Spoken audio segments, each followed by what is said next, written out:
Consilda Virius. After her liberation, Jordario soon became an icon of the movement that led to the collapse of the Commonwealth and the rise of the Sarian Union. Her military prowess and experience led to key victories in clashes against the Commonwealth Loyalists each time she was able to subdue the opposition, avoiding lethal force. In uncertain times that followed, Jordario's seasoned expertise often came into play both in matters of security and state. For instance, she conscripted and trained the team of volunteers in public safety. The community did not know what to make of such a cordial bunch at first, but soon came to value their service. They have stood for people ever since, and we celebrate their founding day each year. She remained close with Hedwyn all through this experience, and they supported each other through their struggles many, many times. She often had to stop herself from fearing for Shay, whom she had tried to look after as much as possible on the downside. Soon she would reassure herself that Shay was very capable of surviving on her own, and in fact, she was not mistaken. She never settled down with anyone, although from time to time she thought about Ignarius, despite herself. She continued training on her own, a regimen that grew stricter with each passing year. There were those who sought to train with her, and sometimes she obliged. There remained one other constant in her life. She would always remember her days among the Nightwings, and with fondness for the most part.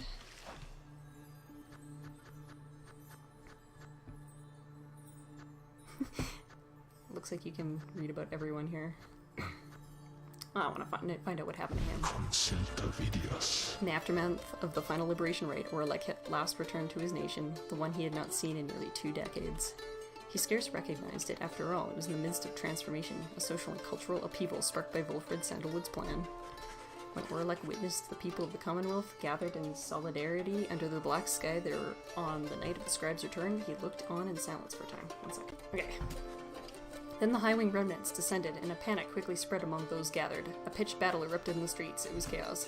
Orlek observed all this, then took a step towards the fray. He knelt beside the closest injured man to him, and he staunched the man's bleeding and set an injured leg, and then pulled him to a safe corner of the street. Orlek's old abilities as a physician had not left him during all those years, thus he did aid as many as he could throughout the night, until the danger passed. History would know him as the Demon Doctor, a term of endearment that stuck even after his horns started to recede.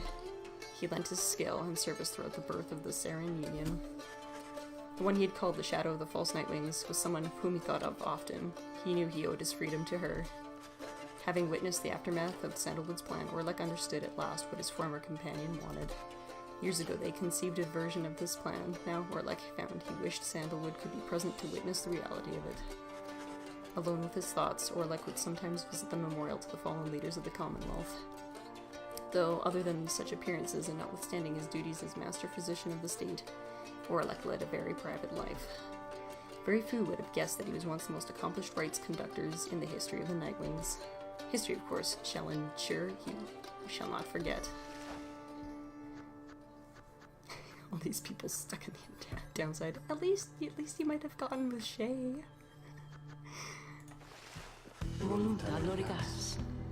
After the cycle of the rites ceased turning, the lone minstrel bade the remaining Nightwings take the Black Wagon and seek their fortunes elsewhere in the downside. Their parting was heartfelt but brief. He remained there at the summit of the Mount Valodiel with Celeste, where the two of them would chronicle the final outcome of the cycle. Neither Tariq nor Celeste were ever seen again. We know all this now through the song attributed to them. Some claim these songs originated in the taverns of the Sarian Union and merely were imbued with the weight of folklore. However, exiles liberated from the downside corroborated each other's claims at having met this duo that presided over the liberation rites. Another folk tale suggests these minstrels were heralds of the scribes. Having fulfilled their obligations, they departed the world we know and rejoined their patrons. One of their famous songs describes another simpler outcome, that the two gave up their duties to the rites in favor of a life that they could share together. In any case, they are likely to remain the subject of verses in such songs, for it was they who watched over the rites and ushered in our times. After regaining her freedom, Pamatha-Dan found herself in a difficult position. Having once betrayed her people of the Highwing remnants, she knew that she would not be welcome in their native home. She did not trust the Commonwealth either. Instead, she found a place among Wolfred Sandalwood's agents, who were busy doing their part to fulfill the plan. The plan took certain unexpected turns, but in the end resulted in the outcome Sandalwood had envisioned. It was fortunate that the Highwing remnants arrived when they did on the night of the scribe's return. However, Pamatha denied any involvement with or foreknowledge of this. Afterward, Pamatha played an active part in negotiating terms between the Highwing remnants and the new nation that would become our Sarin nation. Her previous attempt at something of the sort led to her exile. She must have felt some satisfaction to succeed this time around. Sometime later, Pamitha had an unexpected run-in with Rookie Greentail, with whom she had spent a fair amount of time traveling into Nightwings. Under these new set of circumstances, it turned out the two had more to talk about and rather more in common. It would often put to test which one was able to outdrink the other. It's unclear as to which one of them prevailed in that contest in the end. One day, Pamitha received an invitation to return to Highwing Remnants, where she was to be fully pardoned. She held out a hope that she might see her blood sister Tamitha there, knowing full well that Tamitha did not regain her freedom. Tamitha did later learn that Pamitha was welcomed back by her keeper. However, she never responded to her blood sister's attempts to contact her. In turn, she did not expect the forgiveness from her at any point. Nonetheless, she kept on trying to reach out inside to ruffle her feathers just a bit. Later, when asked, Pamitha Than admitted she felt as though she had no home to call her own. This was during an interview conducted amid the extensive trip abroad, for she had traveled thousands of leagues beyond the bounds of the Saren Union. Pamitha continued to journey thus, citing that it reminded her of when she was younger and could fly unfettered.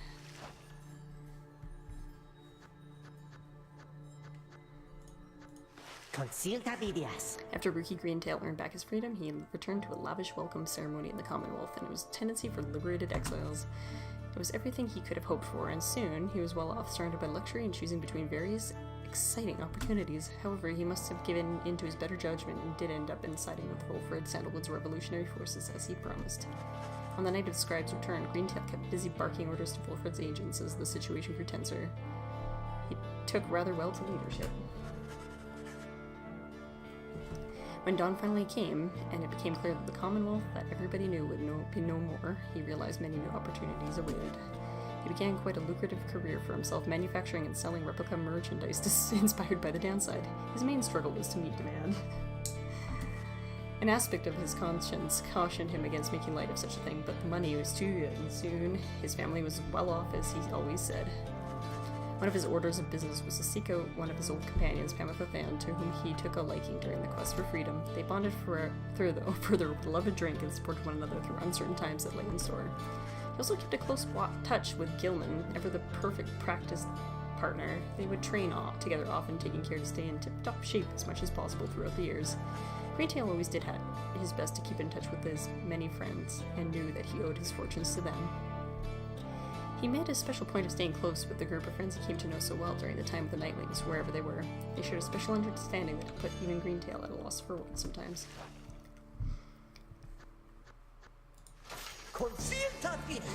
When the worm Gilman returned to the Commonwealth, he believed that he had regained something even more important than his freedom, his honor. Gilman relinquished his knighthood and declined an opportunity to serve as captain on the Blood Border. He was not interested in fighting any longer. Yet, as it sometimes is the case with those such as he, a circumstance soon came about in which there came a need for him to once again make use of his military training. He fought that night of the scribe's return. He fought with all the might. He faced other worm knights and cared only for the cause. When the matter was at last put to rest, then Gilman truly knew his time as a knight had ended. He declared to all those in earshot that he would never fight again. Unless, of course, there was some other extraordinary sent-up circumstances again requiring him to fight, but he certainly hoped not. He still trained regularly, and just in case, especially with his fleet-footed friend Rookie Greentail. He was always grateful for having studied under the reader of the Nightwings, without whom he would never have completed his penance.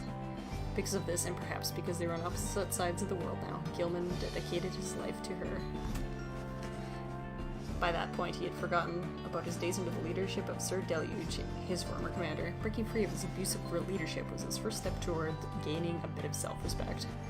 Gilman never did return to his homeland of the Sea Dominion, and was content to lead a monastic life on a small residence in the hills. It was just high enough to make him keep striving to conquer his fear of heights. Other than that, an intense daily training regimen and the occasional visit from an old companion was more enough to keep him optimistic and engaged. He knew by then that his honor was not something to be won, but a contract with oneself to be renewed each day.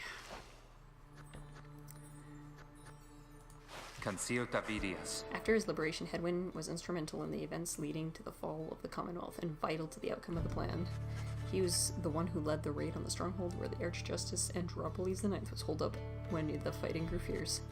With him, then, and thereafter, was one of the winged harps of the Highwing Remnants, later identified as Fekiani Shang. Their bond was vital to the peace that followed. In all his days as a leader in the Zarin Union, Hedwyn oft confided in his friend Joe Dariel. Despite her intense manner, there was no one whom he trusted more in times when circumspection was required. I almost said circumcision. Hedwyn would often think back about the vow he made at the beginning of his quest for freedom. Although he cherished all the friendships he made, he pledged to Joe Dariel, Rookie Greentail, and the Reader of the Nightwings that they might be free again together. He had broken that vow, for in the end, not all of them were able to return. A terrible guilt over this darkened his mood for a time. However, the others whom he still knew lifted his spirits, much like he had often lifted theirs. All the Nightwings knew the stakes. While the others who stood with the Nightwings were not able to remain in contact with us, Hedwyn thought of each of them often, so in turn did they oft think of him. That's oh, and you. I want to see all the liberation ones first. After her liberation, which Udmilhe fled to her native home in the southern bogs, rejecting all festivities and honors she could have received. She was never seen again during the events that transpired in and around the Commonwealth. Some of those with knowledge of the rights and the legends of the downside suggest she willingly cast herself back into exile to be closer to Yislak. The rumors suggest that her obsession with pyromancy and the dark arts ultimately consumed her. If she lives, for her kind are able to live for many centuries, there's no telling where. Her repeated threats of the return of Yislak were thoroughly investigated and no credence was found to any of her claims. Okay, I get to go look at all the other losers. I mean... More spectacular! When Manly Tinderstoff realized the rites had ended, he no longer could to return to the Commonwealth. Through these ancient means, he was outraged. He cursed the scribes, spewing forth such a slew of blasphemy as to be very unbecoming of one of his high status and bearing. When at last he calmed himself, he focused all his energies on attempting to find another means of homecoming. He maintained regular contact with his wealthy family on the other side via Messenger-Imp, and used their vast resources to explore other means of escape. He tried using an elaborate pulley system. He attempted to retrofit a flying black wagon with superior propulsion. He tried an imp raft, a hot air balloon, even prayer. Nothing worked. There was only one way to escape the downside, and now it was gone. Tinderstoff bankrupted his family in these vain attempts. At last, such was his shame that he retreated to the teeming woods of Black Basin disinterred. There he yet wallows, complaining to his comrades of the chastity who still put up with him, either about his own misfortune or the latest news from the other side. Once it had become clear to Ignarius that the rites were drawing to a close, he knew that it was time for him and the Tempers to call it quits. But first he and the Tempers decided to celebrate, and that they did. For many, many nights the revelry did eventually subside, and exiles parted amicably and went their separate ways. He roamed the downside then, searching for some meaning in his life, sometimes taking odd jobs requiring his brute strength. He never remained alone for very long, and he took on many lovers in his time. However, he seems thought about the one he had called Curlyhorns and what became of her. Though his glory days as the most powerful conductor of the rites had long since passed, he always enjoyed the fearsome reputation he had cultivated in that time. Throughout her exile, Tamitha Than was motivated by a single goal to return to the Commonwealth and exact vengeance on her ancient enemies. When she realized the rites had ended and that she would never see her mountain home again, she nonetheless remained determined to aid her people however possible. She gathered in certain information pertaining to the intentions of the Nightwings, who had formed a pact to regroup on the other side after the liberation. Other such reports exposed certain weaknesses in the Commonwealth defenses and revealed to the Highwing remnants the opportunity for risky but potentially impactful strike. Though Tamitha could not participate in the assault, she nonetheless contributed to its success. She later learned that her sisters of the Highwing remnants called out her name as a battle cry as they swooped down upon their enemies. Soon after the fall of the Commonwealth, Tamitha learned that her blood sister Tamitha was an accessory to the successful outcome. Tamitha was very skeptical of this, but as similar reports kept mounting, she soon accepted the prevailing opinion, however grudgingly. Once a Messenger-Imp arrived bearing some sort of message, seemingly from Tamitha. However, Tamitha turned it away. She would not give in to impulse to forgive. Knowing that the conflict on the other side had ended, Tamitha retreated to the crags of Black Basin and grew ever more distant. Those closest to her surmised that her inability to reconcile with her blood sister was at the heart of this. Though, for her part, Tamitha never once admitted to any such weakness. There's gotta be a way to get them to reconcile. Next time. After the final liberation rite, Lendl refused to believe that the rites had truly ended. He would sit through the night after consecutive nights staring into the blackness of the sky, awaiting any kind of sign that he might gain another chance at freedom. No such sign ever came. His fellow Keezers started to express concern for him. Survival had become their top priority once liberty had slipped from their grasp. But Lendl dismissed them as weak fools. He insisted rather forcefully that any evening now the stars would shine for him again and mark the way toward his inevitable freedom. He was of course mistaken. The others in his triumvirate were left with little choice but to abandon him. After that, the exile known as Lendl the Liar was never seen again. However, there have since been sightings of a bedraggled demon who wanders the downside and bears Lendl's cruel countenance, suggesting he yet lives. Barker Ashbods never had much interest in returning to the Commonwealth, for he always found its bylaws to be stifling. So when the rites ended, he did not care at first. He soon grew very bored. The rites had given his life a certain sense of structure that he had always needed. He missed the raw anticipation of it all. He decided to continue conducting the rites for the thrill of it. He bent some of the rules and replaced some of the objects, but it was close enough. His packmates, the dissidents, proved more happy to participate, and plus they ran against each other back in Jomer Valley. Gradually, the other exiles familiar with the rites, as well as those who had not heard of it at all, started to take an interest. They ended up giving Barker Ashboss some healthy competition. His old feud with Rookie Greentail ceased meaning anything to him, and he forgot all about it in his new pursuits. Ultimately, even Barker Ashboss, who had led such a directionless existence at that point, found something of a calling for the rites. Whether he took the rites less seriously than any other exile of his time or more was oft debated by those who watched him work. All his life, Sir Deluge had fled from one danger only to find himself facing another. He had escaped the war-torn waters of the Sea Dominion, he had escaped the blood border of the Commonwealth, and now he had escaped the rites. After the rites had ended, many exiles wrapped up in ancient test were crestfallen as their last chances to return to their home vanished, along with the stars above. But Deluge did not mind, for this outcome meant at last there was no burden of responsibility weighing down on him. While most of his fellow exiles were pirates, yet longed for the waters of the Sea Dominion, driven as ever by their impulses toward conflict, Deluge settled down. With him remained one of his companions, one Lady Seagrass, who had taken a liking to him for some reason. Reportedly, they disappeared into the waters of the Worm Gulf, where they began to explain the significant increase in worm population observed in the vicinity.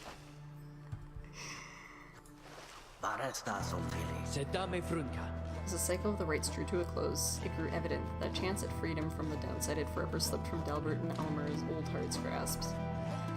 Thus, they and the exiles of the Fate returned to Jomer Valley. There they were struggled to get by, as exiles of the downside tend to do. Sometime after the rites had ended, the Old Hearts at last heard the news that the Commonwealth had fallen. This was well after the fact, of course, but it brought old Dalbert great joy, despite his forthright manner. He had no love for the nation that cast him down along with his son. Dalbert Oldheart passed peacefully in his sleep before the next new moon. In his final days, he implored his son to undertake a pilgrimage to the scribes. Elmer never shared his father's view of the scribes, but respected Dalbert's wishes, and so after a period of mourning, Elmer began a new journey. One day, during his travels, he ran almost headlong into another exile after paying homage at the spring of Jomer. He was stunned to find that it was none other than the one he knew as Shay, from their days as adversaries in the rites. Shay was overjoyed to see him, though Elmer was unable to bring himself to understand why. Eventually, of course, he did, and they remained together, growing ever more accustomed to their new lives in the downside. Not a day went by that old Elmer Oldheart did not think about his father and give thanks to him, and speak to him at morning and night. Would that the stars yet shone, for surely Dalbert would be there among them, smiling down at his son, and watching over him and his kin. I am glad that Shay had a friend. Once the rites had ended, the Imp Tizo had a job to do, quite unlike most exiles trapped forever in the downside. The lone minstrel asked that he watch over the Black Wagon, which the Nightwings had used extensively for travel and for shelter all through their quest. Tizo obliged, for he knew that the wagon, as well as its Drive-Imp inhabitants, perhaps better than anyone. What became of the wagon exactly was never verified as evidence of Tizo's thorough work. After that, he liked to while away his days with any of his friends, or else with his fellow imps.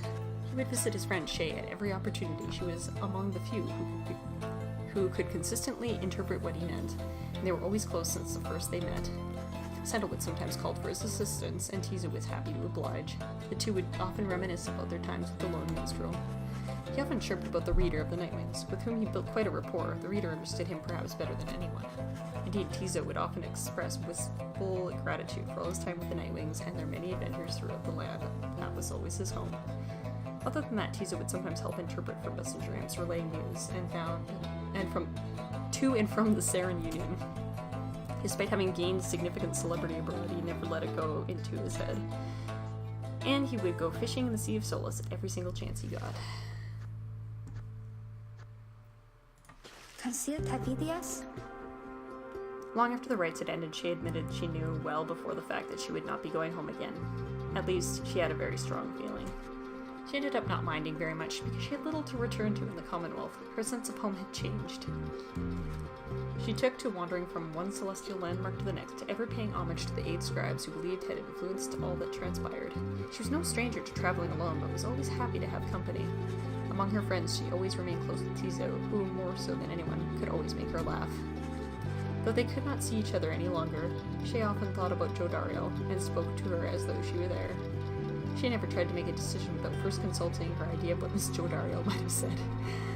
Whenever she felt genuine doubt, which was not very often, she sought out the reader of the Nightwings. If there was anyone whom she trusted as much as the scribes, it was her. One day she encountered one of her former adversaries, the one called Almer Oldheart, who had served the Fate. She remembered him much more than he did her, though only just at first.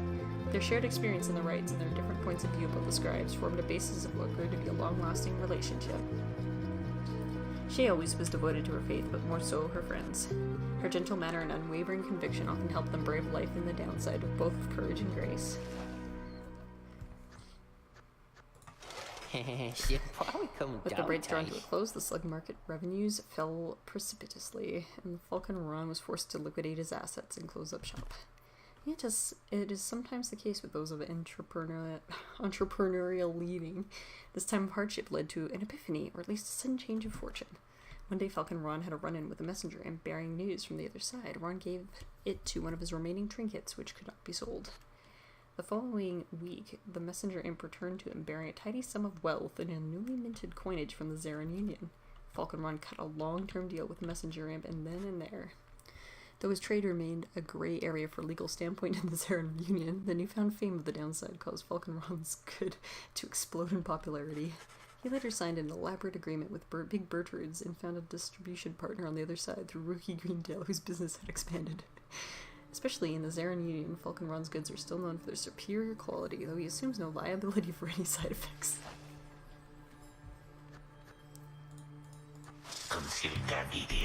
Several of the exiles of the Nightwings cared more for the plan of Sandalwood than to return home from the downside, but Crone Big Bertrude was a prime example.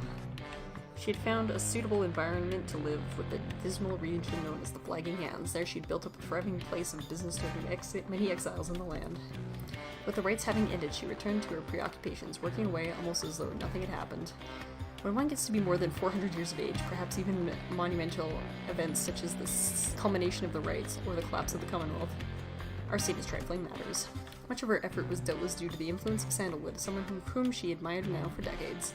He had made clear that he could not equate her feelings for him, but what could have been a hurtful dismissal led only to a deeper understanding between them. By and large, Bertrude kept focused on her work, whether casting small enchantments or imbuing talismans. The work brought her a sense of purpose, she would say. In the Commonwealth, such services were strictly forbidden, but in the downside, there was a real need for simple luxuries, which competing slug market could not always provide. Thus did Big Bertrude continue to live up to her name, and the tales of her days with the Nightwings made her that much more the living legend. When the cycle of the rites ceased turning, Wolfred Sandalwood turned towards the starless sky and closed his eyes and prayed. It was all that he could do at that stage of his plan. He aspired to assemble with liberated exiles representing each of the 8 largest ethnic groups composing the population of the Commonwealth. They would stand together as a vision of the 8 scribes returned, inspiring the masses to embrace the older set of values from before the Commonwealth had tightened its grip. The rites ending sooner than expected, this ideal scenario became impossible. Sandalwood's own freedom, for instance, was now forfeit, yet the plan did have contingencies. Word reached him that on the night of the scribe's return, several of his fellow liberated Nightwings stood together, and their voices echoed through the streets. It was vital to Sandalwood that the stand against the Commonwealth be peaceful in nature, but it proved to be untenable, especially if the Highwind remnants appeared. There was speculation that their well-timed assault may not have happened by coincidence, though Sandalwood denied any involvement and regretted the bloodshed. Nevertheless, the main thrust of the plan had been achieved. Sandalwood kept busy after that as much as possible, providing counsel from afar to those who would be the forefront of the birth of the Zarin Union. Of course, being stranded in the downside meant that there was only so much he could do. Resting assured that the future of the nation was in capable hands, he turned his attention to the remaining exiles of the downside. They might never return to that new nation, but at least they could experience its triumphs and its struggles in some vicarious way. So he took to his old work, writing and printing. As literacy began to spread throughout the Zarin Unions, so too did exiles of the downside take to it. For his part, Sandalwood helped to teach him as many as he could. More than that, he provided the material to read, a semi-annual report about the latest events both in the Zarin Union and the downside. This periodical gave many exiles something to look forward to. One of his allies in all of this was Imp Tizo, with whom he traveled all across the downside. Sandalwood often cited Tizo as the wellspring of his own enthusiasm for a brighter future. Such was the creature's spirit. He welcomed the company of the reader of the Nightwings at every opportunity and counted her as a trusted friend and a keen editor. He was pleased to hear that his one-time friend Orlek had once more become a productive part of society, yet he spoke little of their time together. As Wolfred Sandalwood gained more fame throughout this land for all his sacrifices and his contributions, it is said that he remained steadfast about two things. The first was that the cause itself ought to remain in focus, the freedom that the people had achieved, it was a gift to be cherished, a set of values needed to be nurtured. The second point he made was that he himself had little to do with the outcome. He would often praise the exiles of the Nightwings who had stood with him, each in turn, by name. He never forgot any of them. One day, to commemorate his birthday, the people of Zarin Union unveiled a monument depicting him and the Nightwings as imagined in the prime. While Sandalwood did not learn of it till much later, it is said that he was moved to tears then by the gesture. It is since ensured that those of us with memories more fallible than that of Sandalwood likewise remember the achievements of his fellow former exiles and our cause. After the cycle of the rites ceased turning, records of what happened to the Black Wagon of the Nightwings became inconclusive and contradictory. Some accounts suggest that the exiles of the Nightwings who remained in the downside continued to make use of the Black Wagon as their place of shelter and their means of travel. However, there's no record of what happened to the Black Wagon's contents, such as the Book of Rites or the Beyonder Crystal, said to be haunted by the apparition Sandra the Unseeing. One possibility is that when the lone minstrel took his leave, he took the Beyonder Crystal with him, for he was thus obliged. By this line of reasoning, however, the Black Wagon itself should have been taken also. Others remain skeptical that the Beyonder Crystal ever existed, or rather, the visions that it granted were anything other than a result of an active imagination or a fever dream. Bog dwellers of the southern bogs offer still another explanation, for they are familiar with binding enchantments. If there existed such an object in which the Sisters of the Ark had been expelled for more than 800 years, then the enchantment could have expired along with the light of the stars. What this would have meant for Sandra and the Beyonders is difficult to say for certain, other than it may have meant that they were finally released. Nevertheless, the fate of Sandra and the Beyonder Crystal remain unknown. Yet those exiles of the Nightwings who claim to have seen this apparition all spoke of her with degrees of reverence, or perhaps a little fear. Can you believe this, reader? Honestly. Sandra has appeared before you, as you can well see. They are so far from the mark with all this nonsense. I'm wont to laugh. In fact, here goes. She laughs. She's referring to the account of her. You sense she does not care for it. I'll let them gossip all they like. I merely wish that they would mention you, at least in passing. When next they are at it. Though they shall never know even half of it, shall I? Sandra seems irritated by the incomplete account of what happened to her.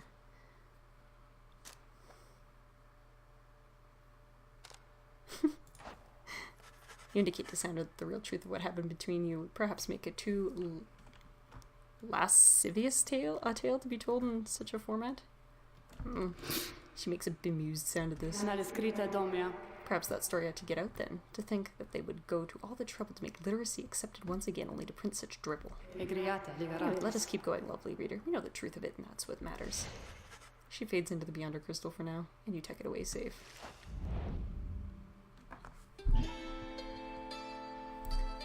There is one more account which warrants mention.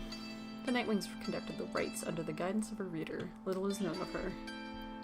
However, some accounts of her begin to paint a picture. We know she was of common birth, weak framed, though raised with a penchant for learning. The journey to the downside left her close to death.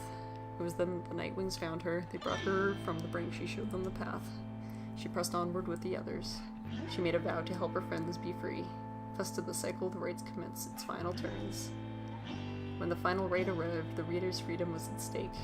In the end, however, she remained in exile. From that point on, accounts of her diverge. She said the voice which troubled her she never heard again. Some say she sailed across the Sea of Solace, though whether that is true, only she knows. Someday perhaps that reader's own star shall emerge. Then it shall pierce the dark of night in all its brilliant glory. Until such time, and ever after, all of us give thanks. Their journey began on a barren waste where the reader arrived, afraid and alone. When she arrived, the book of rights awakened the night wings and ignited the flame. They follow the stars, bound together, strands in our brain till the end.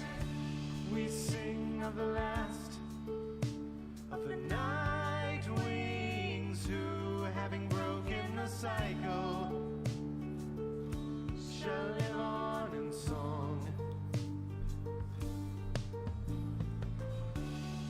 Headwind prevailed and strode the path that his heart laid before him.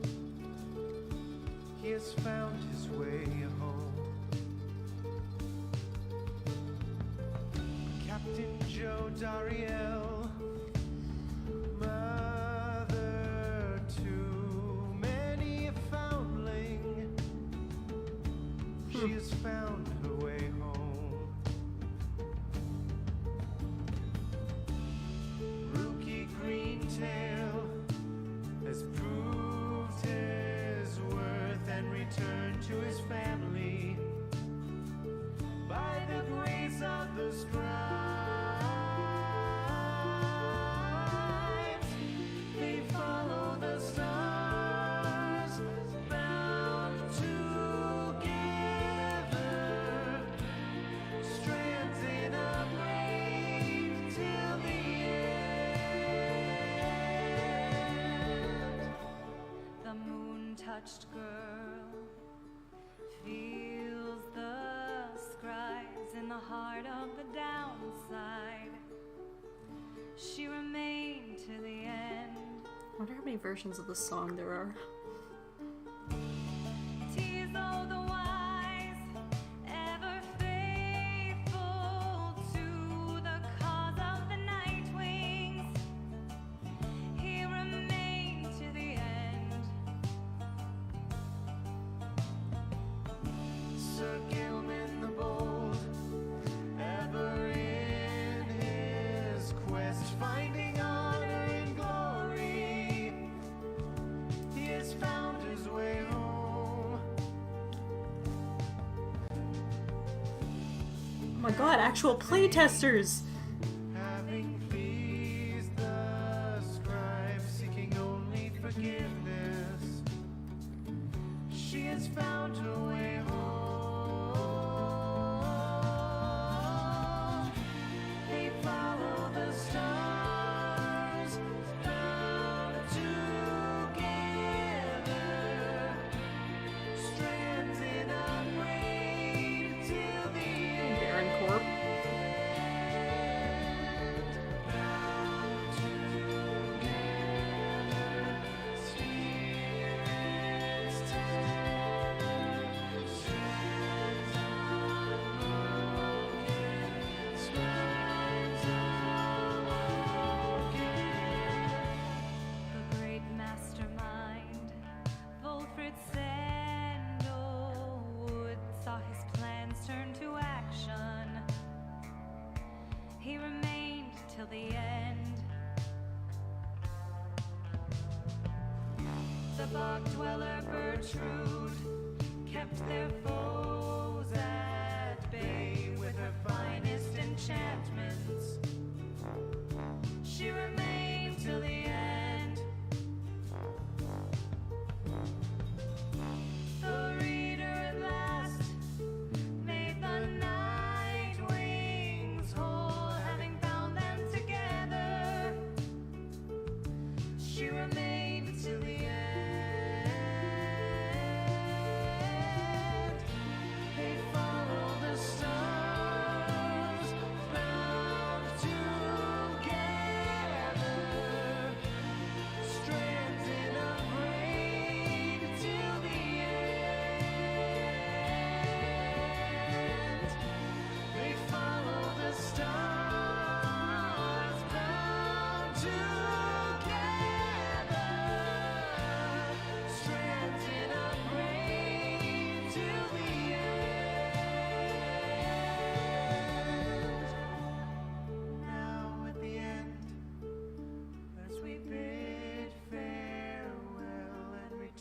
to the stars. We shall find a way home.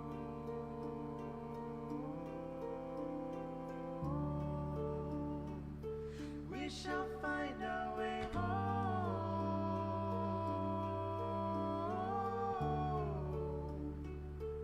We shall find our way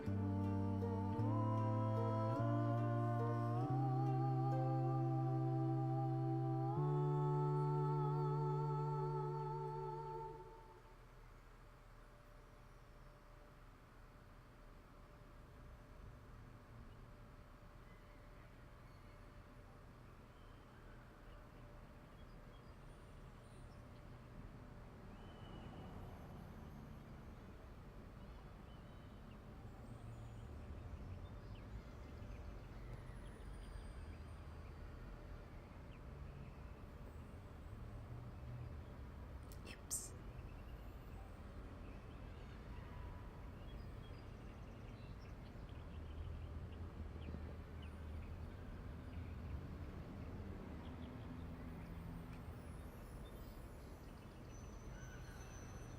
The end.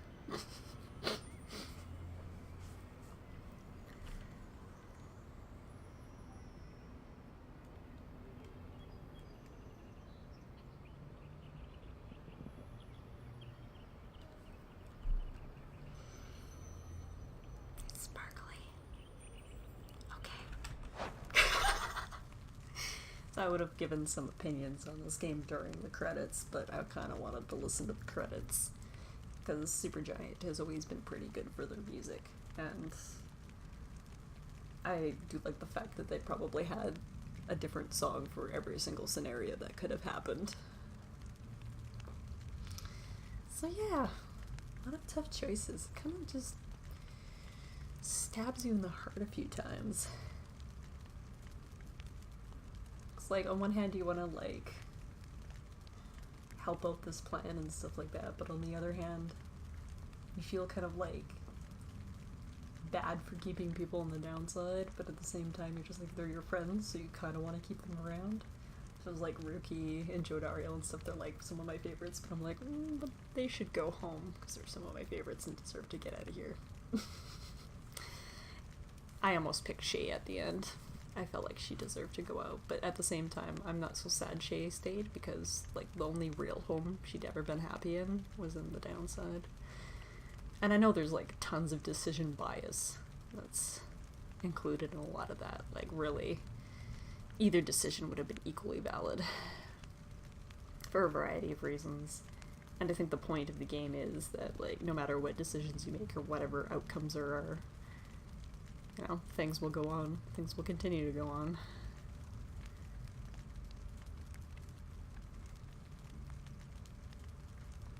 It's just interesting. Anyway, I really enjoyed it. There's a lot of reading. Like, there's a reason I would only play this in a few hour bursts. It's just hard on my voice when you decide to read everything. Music was great. Graphics were great. Just writing was pretty fantastic. Overall, Supergiant just delivered again. I still think I think out of the 3 games, this one was the most emotional because you're developing a bunch of relationships with a bunch of different characters and learning more about them as they went. I think Transistor is still my favorite just because of the mix of elements in it that just seems to work better in terms of my playstyle. Making decisions sucks. Because you feel bad no matter what you choose. And then you feel bad for all of the people that you deny the chance to get out to, like the dog guy and his son. Like, they would have been fine to get out. They seem like nice people.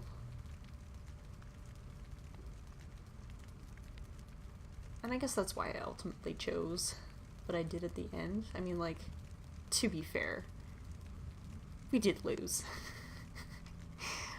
So he did deserve to go free, but at the same time I'm like, felt like I was righting a wrong from before.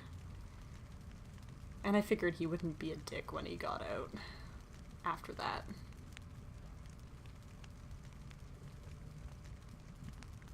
Anyway, that's why I made that decision. I definitely wasn't gonna pick myself, at least not on the first run. I'd already committed myself to not being free, so... And from the point of view of a reader, it kind of makes sense. Because if everything you wanted to ever do was be like, you know, reading and be free and stuff like that, if the plan never succeeded, what chance would you have of any of that stuff? Back at home, you'd just be thrown back down again. So you might as well give other people a chance. So yeah, good game. Again, one of the best I've played this year so far. Horizon and Pyre are just shining beacons of excellence in my mind. I'm happy. This was a good game.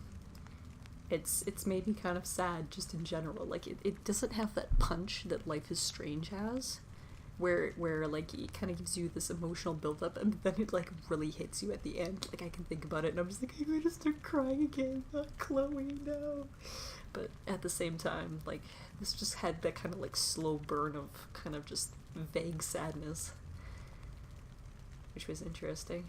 It was still happy and hopeful, but at the same time it was just, bye Ruki. I'll never see you again. I know you'll be happy, but yeah. So, there was definitely an emotional aspect to this game, which I think actually makes games stronger. If there's a way for you to relate or have some sort of like emotional response within a game, it makes it so much stronger and just a lot better overall. And that's attributed not only to a good idea and good execution, but like good writing as well. So yeah, that's my thoughts on Pyre. I'd recommend it to anybody.